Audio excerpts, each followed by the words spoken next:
These kind of organizations appear in a lot of industries. In technology as well, like for example in healthcare.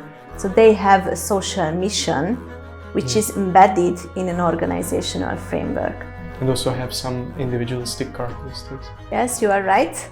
The social enterprises have a special hybrid operation to combine his business knowledge with some social aspects. You have to look at things from another point of view. In the mainstream logic and economical business models are so different, and it has so much influence. There is a need to support people.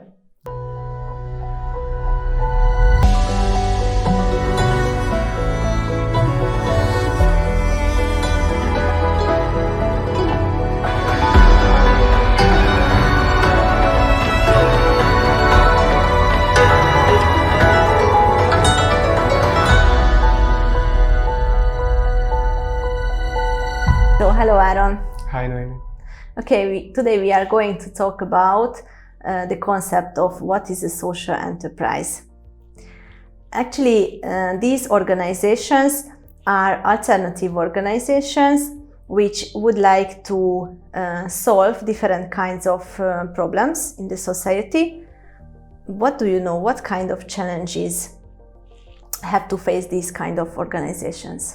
I would say that we have plenty of social and economic problems, and also like these how do you call these blind spots that we have in the society that needed to be repaired in some way.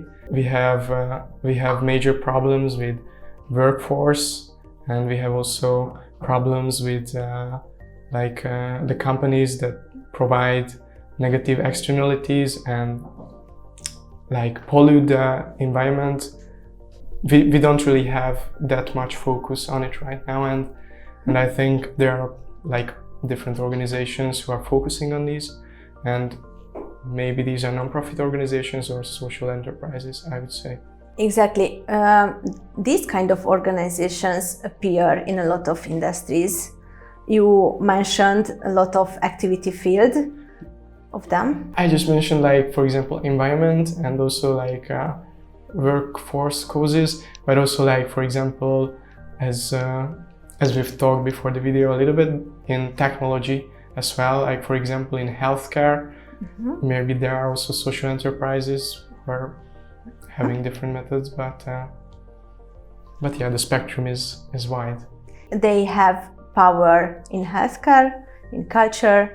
They are active in the field of sport, or the socialization environment for young children or disadvantaged children, and they would like to reduce the poverty, level of poverty in the society. So they have different kinds of alternative solutions, and the social entrepreneurs, who are the main establishers and the leaders of these organizations, so they have a social mission which is embedded in an organizational framework.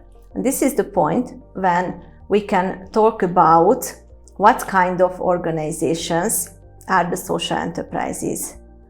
Because if we want to typify them, it is possible to compare the non-profit organizations with the traditional for-profit companies.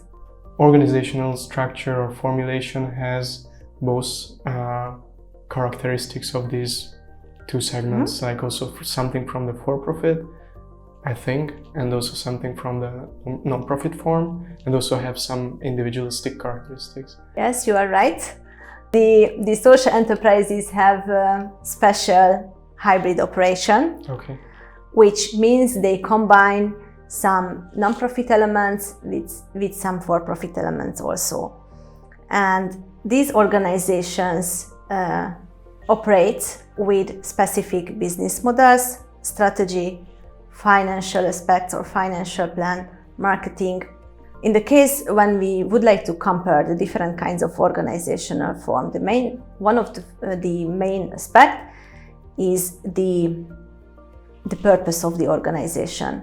Because in the case of social enterprises, they would like to solve a social problem. So exactly, they have a social mission. Organizations have dual purposes. The first one is the social one, and the second one is the financial aim, because the social entrepreneurs need to generate some financial revenue or financial sources with the aim of implementing their solutions in practice. What kind of revenue streams? The first direction can be, for example, the non-profit way, because they are able to collect donations. They can build network with financial investors, and they can apply for different kinds of proposals as a project work, and they have also state funding.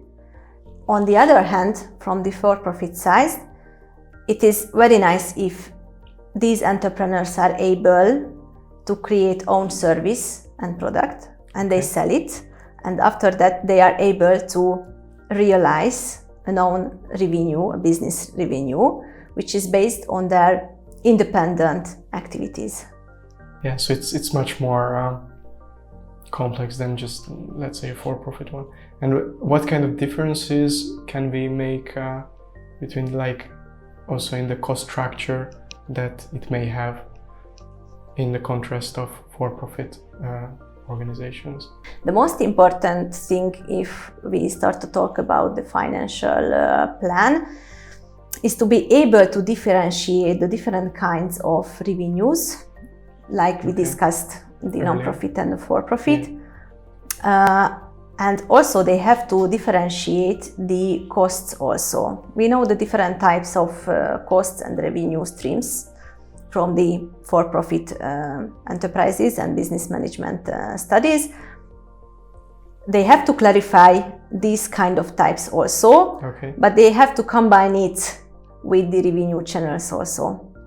One more thing is very important, to have a cash flow, because actually it can support the entrepreneurs, because it will visualize the receiving money and the timeline of the receiving money after their activities. And they can plan more precisely according to these data as yes, well. Of course. What kind of characteristics does a social entrepreneur has, or what can you tell about these? Actually, it depends on the attitude and behavior and personality of the social entrepreneur. Because actually, let's talk an example here. So let's imagine a young guy, Manfred, who is 32 years old and freshly graduated. His studies was business management, and he wanted to combine his business knowledge with some social aspects. So he established his own social enterprise in the Hungarian healthcare system, and he developed an e-book. And his target group are those children, disadvantaged children, who have autistic symptoms, and they have difficulties with the reading skills. And with this book, his motivation was to create something, a common good, for example, which is able to develop their skills. And it is also a big help for the children who are the beneficiaries, who are directly using the product or the service. But it also supports the parents of these children in the development process of these children. Yes, but in order to have like this kind of mindset, you have to look at things from another point of view. In the mainstream logic and economical business models are so different, and it has so much influence. How can we get to a point where we can use this different paradigm in our things and logic to look at things and let's say that, okay, I'm here to help on someone or something, or just make something better in my environment for a global good, for a common good. how can someone get there? Because it's like now it's too far away from each other. And I think, like, for example, like this, to have this kind of course in a university, it may have we have a step closer to something which is every intervention is an intervention, you know, with the course also. Yeah.